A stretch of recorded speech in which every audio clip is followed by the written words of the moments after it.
Hey everybody, welcome to the GMG review. Today we're taking a look at Relic Blade CURSEBREAKER, a brand new complete game system from Sean Sutter at Metal King Studio, completely compatible with the Relic Blade line. I'm so excited about this. This is Sean's brand new game in the same setting of the world of Relic Blade, and it allows you to have magical duels. It has solo and co-op rules, and is like, think of it like Magic the Gathering meets like an arena battler in which these mages are trying to break the cursed objects that like are on the table, recover them, take away their power, and then use them to like cast various spells, summon stuff. It's just a really cool concept. It comes with full color rulebook, full color spellbook cards for all the spells that you can use in here, the different books. Your contracts for your various types of champions that you can hire to come with you. So like friends that you can have that play with you. A cool little bookmark for Thunder God, the 2025 campaign, which is like a Norse pig barbarian thing that he's doing, which I'm really excited about. Template for your fire and water walls, and then some quick reference sheets as well for playing the game. So you can see your fighter contract, scout contract, the Book of Storms, the Book of Burning, the Book of Darkness, the Book of Agog, the Book of Dreams, the Book of Shadows, and you design your own mage based upon which spell books you take and have access to over the course of the game, and then use them in the actual fight. We got some beautiful tokens printed off here too, all with the art done by Sean. They're all double-sided. And everything from your cursed items, your status effects, a really cool measuring device, and all of the like additional sort of powers and statuses that you can have, things like being bound, being focused, treasure tokens. It can also be cursed object tokens, burrowing tokens, literally everything you need to play the game in his own beautiful art. So let's have a look at the book. We'll reference these cards as we go through. And understand that this game is designed to be played with any miniatures you want. It's miniature agnostic, but the miniatures that you have for Relic Blade will all accurately represent the different types of mages. So if you have any of the wizards and casting like models in that game, you will then be able to play this game like right away. There's also some terrain rules, and of course some playing solo against the shadow who is hunting you. I love Sean. He's one of my favorite humans. Look at this little illustration. It's me if I was a tree. And then, yeah, let's dive in here. If you don't know Sean and his company, Metal King Studio, he is a one-man band. One of my most inspiring things about him is he writes the rules, he does the illustration, he sculpts the miniatures, and then some of his friends help him out, like Malev doing the miniature painting, Matt Lechtenberg and Michael Lugo, and then some of the photography also done by Matt and Mike, and then the book design itself being done by Sean too. So it's pretty incredible.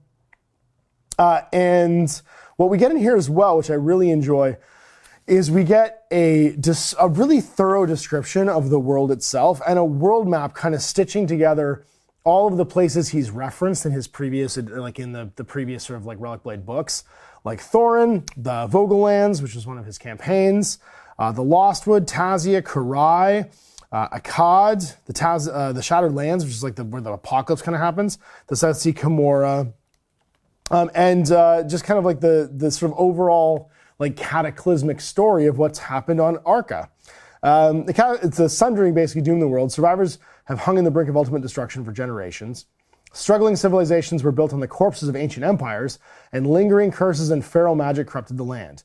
Each step towards stability was sabotaged by evil designs. Arcane storms erupted from the tombs of forgotten gods. Sinister beings emerged from the darkness, and the wildlands remained firmly in the grasp of monsters. So the idea here is that we are in like a post-apocalyptic fantasy, and the remnants of the past societies are kind of littered everywhere, and this is what you're fighting in and amongst. And that's these arcane sources. So the pillars of reality were once well-defined. The core arcane sources sprung eternal as they poured their magic into the world. They whispered to the heavens to bring form into nothingness, and they spoke to the lands of nurturing creation and sang into the spirits of all living things. As everything broke apart in the Twilight Age, the destruction and rise of new powers happened, and shards of these arcane sources arose to shape the world. The elder powers of sacred nature and the unknowable deep found themselves contending with holy justice and hateful darkness. And these are kind of our four, think of them as like four parts of the four cardinal directions sort of that you can go in this. The wildlands were gripped with feral magic, countless divergent powers soaked into existence like spilled blood, and the corruption of the twisted magic mutated existence. And chaotic untamed magic became the defining feature of the age, and with the collapse of civilization, nearly all arcane learning was lost. So over the centuries, magic continued to reshape the world, and the individuals with a sensitivity to it played a disproportionate role in shaping the future. Most sorcerers were wild folk. They were wanderers and hermits who could commune with the one source of magic or another. The flame bearers were traveling madmen attuned to arcane fire. The enigmatic dark wanderers were priests of a new horrible creation, Agog. The other one. Not Justice. Agog is like the deep. Oh no, it's Deep and Agog. That's right. Book of the Oceans, Book of the Deep. So yeah, the Book of Shadow. And then formal institutions were established at the known kingdoms, and scholarly schools of magic joined the Temple of Justice as a pillar of these new civilizations. So what happens is you have these like opposing schools and order. So like advocates and adversaries kind of have their own camps using various spell books to fight each other. And then they go to war in the Shattered Lands. And the Shattered Lands are that big circle that you saw in the middle here, which have been blown up by magic.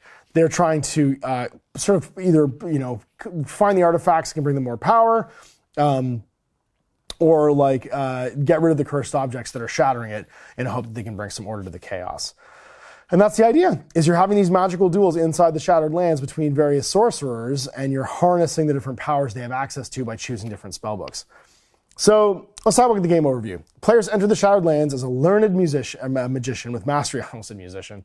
You could be a bard, I guess. With mastery over the mighty books of magical lore. Equipped with advanced learning and arcane will, players use a pool of power dice to interact with the surging whims of magic. So this is neat. There's a bit of RNG in this. When you develop your abilities for the turn, you're going to roll a pool of dice, and that'll give you access to the powers in the books that you have. So you can always use 6s for like overpower spells, but 1 to 5 are going to give you a core of like different abilities you can do each turn. So it's not, I guess what's cool about it is Sean's designed the game to not let you just stack power. What you're doing is you're doing the best with what you generate every turn, and how you assign your dice is going to allow you to do that. The result of the dice allow them to cast powerful spells and summon deadly creatures from beyond the veil. So there is access to other miniatures. So for instance, if you take the Book of Illusion, you could summon the Illusionary Horror. The Book of Nature would allow you to bring on a Wild Guardian. So you could bring in like a beast or a great beast using any miniature you want that's on a 25 or 40 mil. So you could use like one of the big giant wood sprites. Or you could bring in the hounds or the saber cats. And that lets you use some of your additional miniature collection from the Relic Blade line. But by keeping it kind of undefined, what that means is you don't have to choose specific miniatures for any one side, and you can kind of theme it to your collection. So like you could use Gilblins if you wanted for the wild beasts by using the Book of the Ocean and the Book of Nature, and using like the deep characters. Games of CURSEBREAKER are ultimately a contest of wit and will between rival magicians and the cursed Shattered Lands themselves. In the end, only one battle wizard will emerge victorious. Some basic stuff you'll be familiar with from Relic Blade. Measuring in inches, you can measure at any time, using D6s. But you're going to want at least 5 colors, and 10 dice per color should work for the 2 players. And that's going to allow you to color the dice to the different spell books that you're rolling. So like when you assign your dice, you know which ones you did for which. You play it on a 2x2 board. You need a model for your magician. Your lore books are the cards you're going to use to generate your different lords. And you can also download them from relicblade.com. So if you want 2 players, like each person have a whole set of the cards, you can download them from the website too. Enemy miniatures. Various creatures will emerge from the firmament. A wide variety of creatures are featured, but players can use any miniature from their collection. Cursed objects, which you have here. So you have your evil cursed objects, and they can be purged later on into other things. Health counters, just things for tracking damage, but D10 is really convenient because you've got 10 endurance. It's a bit like Magic the Gathering. You have 10 health instead of 20. Status tokens, so tokens for like bind, days, hate, and term. That's all the stuff that's here on the thing. A little punch out. And then cool terrain features, and there's some definitions for that later on. First, character creation. Before the game, players choose which books of magic they'll use, assign their 5 power dice to those books, and collect any miniatures they need to play the game. So if you get your wizard miniature, so here we have a Dark Wanderer, and then chooses the Book of Darkness and the Book of Burning. So you choose 2 different books. And then you assign the 5 power dice between them. So like let's say I wanted to do the Book of Nature and the Book of Storms. Those would be my 2 books. I get 5 dice. I decide I'm going to grab 3 green dice to put into Nature and 2 blue dice to put into Storms. And those are the dice that I've signed up. So I've made my wizard and kind of like decided what his sort of like discipline is going to be for the course of the game. And then I look at the cards and I see what I might need. So for instance, for Book of Nature, I need a Wild Guardian. So I can either summon a great beast or beast or a great beast if I overpower it. So if I have a beast miniature, I need a 25 mil beast, so I grab like a saber cat. A great beast, I might want to use the larger stuff. So I can even use like the pack yak if I want to. And that's if I roll the overpower for it. And then for the Book of Storms, I can get a Storm Heron. It's a 25 mil flyer. And give it some modeling. So I'd get like a bird miniature, and that would be my summon for this one, and that way I'd have the miniatures I need to play. If there's any other stuff like Wall of Flame or Wall of Water, I would use those cards too, and any tokens I need as well on top of that, like Crushing Vines. I made the tokens for that, Lightning Bolt, and I just put them in a pile. CURSEBREAKER is played on a 2x2 board. The players choose a scenario and place their objectives and curse power dice according to the setup. So the cursed items will generate their own power dice, and you and your opponent will like vie for those over the course of the turn. And then power phase, CURSEBREAKER is played over a series of rounds, and each round is broken down into 3 phases. At the beginning of the power phase, players roll all of their own power dice and the power dice on cursed objects. The results of these rolls show what spells can be cast over the course of the turn and what spells the cursed objects will cast during the curse phase, because they also act. In the power phase, each magician activates twice. During their activation, the magician can move and cast 2 spells. Once all the magicians have activated twice, players move to the curse phase. So basically, you're going to be able to spend 4 of your dice off the cards after you've rolled them all, and you're going to make 2 moves over the course of the turn. Then the curse phase. In the curse phase, the cursed objects cast spells and summon monsters on their own. So you do need NPC monsters to show up. During this phase, creatures also move towards the nearest enemy and fight. Players can predict how this phase will unfold, giving them the powerful abilities to plan and adapt. And the monsters have a stat line, which you can kind of see here on the Wild Guardian card. So you see 5, 2, 3. The first number is their movement in inches. The second number is how much damage they do. The third number is how much damage they can take. So a bit like Magic the Gathering, but the first number is a move stat. And after that, it's like a magic stat line. It's like a 2/3 creature that can move 5 inches. And then the cleanse phase. Players manage a few quick update duties and then are ready for the next power phase, and it starts over. All right, the Magician. The term Magician refers to the player characters in CURSEBREAKER, and these can be witches, wizards, sorcerers, or seers, and they should be on a 25 to 40 mil base. They are 5 speed, 5 power dice, and 10 endurance. It's possible for these stats to be modified as the game progresses, so your spells can change that. Power dice, you start with 5, but you get more, and then you start with 10 damage. If you go to 0, you're removed from play, and you lose the game. Choose your books of lore, assign your power dice, we already talked about that, and then the Magician's demise. Magicians are removed from play when their endurance reaches 0, or they lose all their power dice. They drop 1 treasure they're carrying, and they're removed from play. Replace the Magician with a 1-inch treasure token representing their dropped treasure. If it's removed from play, but the game is not over, any creatures they summoned or spells they cast remain in play until they're removed, following the usual rules. So everything keeps fighting, even if your wizard goes down. There's rules for doing the terrain and stuff like that, placing your cursed objects. Typically, they're 1-inch markers, and you can't move through them because they're scary. Cursed power dice. Cursed objects start with a specified number of power dice, and during the setup, place the appropriate number of cursed dice on each cursed object. They're covered in more detail during the curse phase, where you're going to roll them and see what happens. And then treasure and broken curses. When a cursed items and cursed power dice have been removed from a cursed object, the curse is broken and the object becomes a treasure. When an active magician moves and comes into contact with it, they automatically become equipped with the treasure and gain its benefit. And there's also rules for playing with more than 2 players or only 1 player. Power phase, roll your power dice, roll to see what they are. Determine initiative. The player with the fewer power dice has the initiative for the round. If players have the same number of dice, the player who rolled the most has ones has initiative. And then the further tiebreakers are the most 2s and 3s. So the lower your rolls, the more likely you are to go first. You have to activate your Magician first, then it goes clockwise. And then you roll your cursed power dice. After players have rolled their power dice, roll the cursed ones. These are D3s instead of D6s. And the roll basically will say what they're going to do during the course of the turn. Activate Magicians in turn, then you go back and forth activating until everyone's activated. And then champion phase. In campaign play, Magicians can also hire champion followers. We showed you the cards for those. Scouts, rogues, and what's the last one? Scouts, rogues, and fighters. And then finally, you get to start casting spells. All power dice are rolled at the beginning of the power phase, and then you just cast them by assigning them to your card and then removing them. Once rolled, they are arranged alongside the lore books for the person playing it. These dice are considered active. Active dice can be spent to cast spells. Active dice can be interacted with by the magician or by other spells during play. During Magician's activation, they spend a power die to cast the associated spell and resolve the effects. Spells have various effects, including attacks, enchantments, and more. The spent power dice is moved into a spent pool, and spent dice are held in an inactive state until next round. Spent dice cannot be interacted with. And then finally, we have shifting power dice. The wild magic in the lands can be dangerous, so ones are shifting power dice. Shifting power dice can be spent to harvest other shifting power dice or spent to cast an arcane bolt. So an arcane bolt is basically your basic like zap.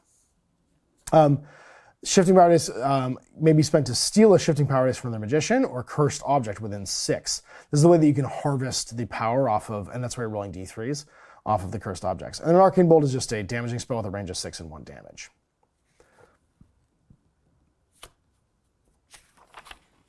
And then finally, overpower dice. An overpower dice can be spent to cast any spell, and you get the overpower effect, the OP effect, instead of the standard effect. So a 6, it would give you +1 damage on your lightning bolt. It would be fight and term +1. So basically it'd be fight 4 and then term 3. So for 3 turns, you do 4 damage in melee. And then finally, wind walk, range 6, move 6. If you're OP, then you get to move 9 instead. And the Storm Heron gets +2 endurance, becomes endurance 3, so it's a 3/3 creature if you summon it with a 6. So what's cool about that, you can also overpower yourself.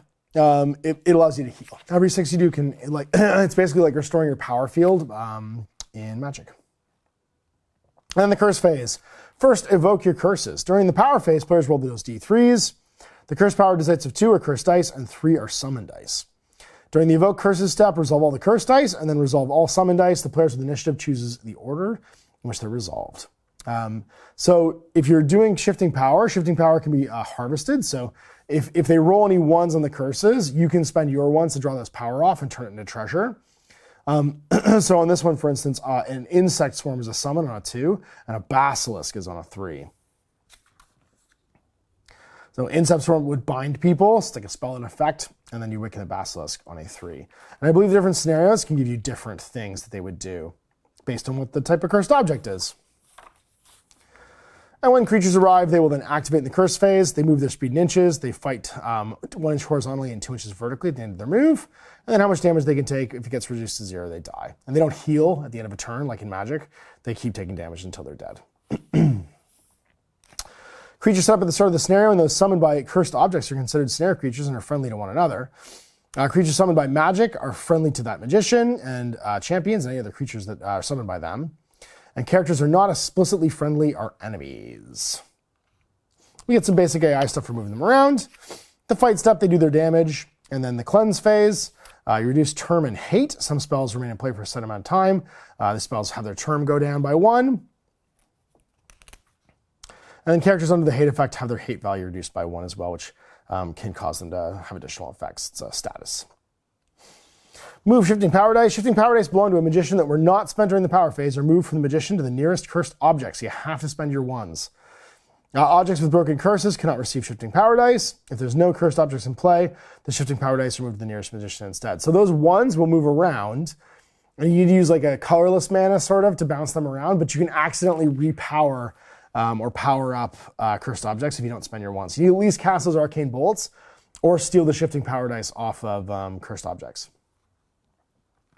And then dedicate new shifting power dice. At the end of the cleanse phase, any shifting power dice added to a magician's power pool must be assigned to a color to match one of their lore books before they're rolled at the start of the next power phase.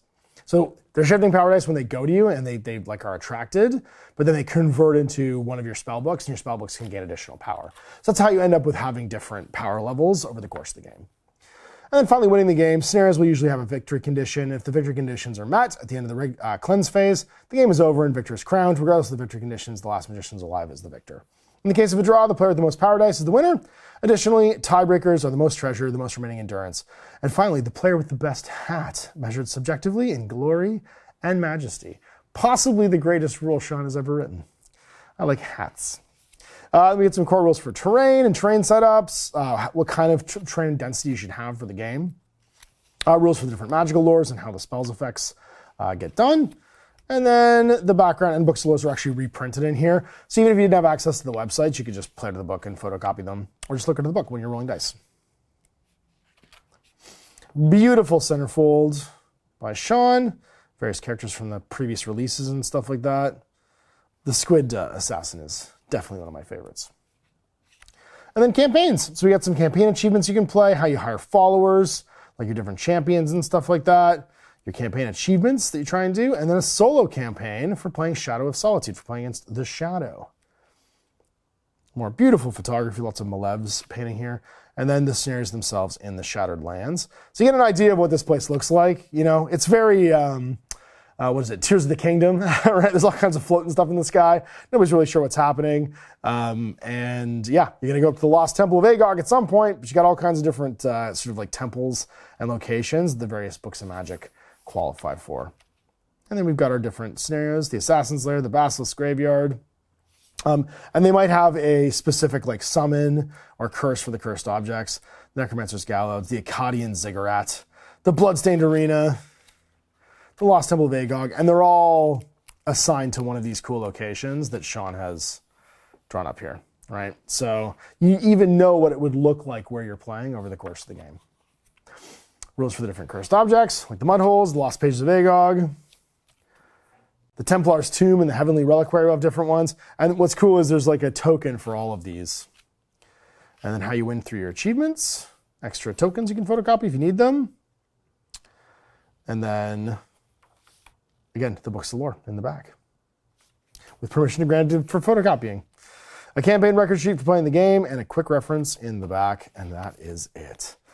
Man, I'm so excited to play this. I'm going to play through the Shadows campaign to start off with, just to like give the book a go and get the game under my belt.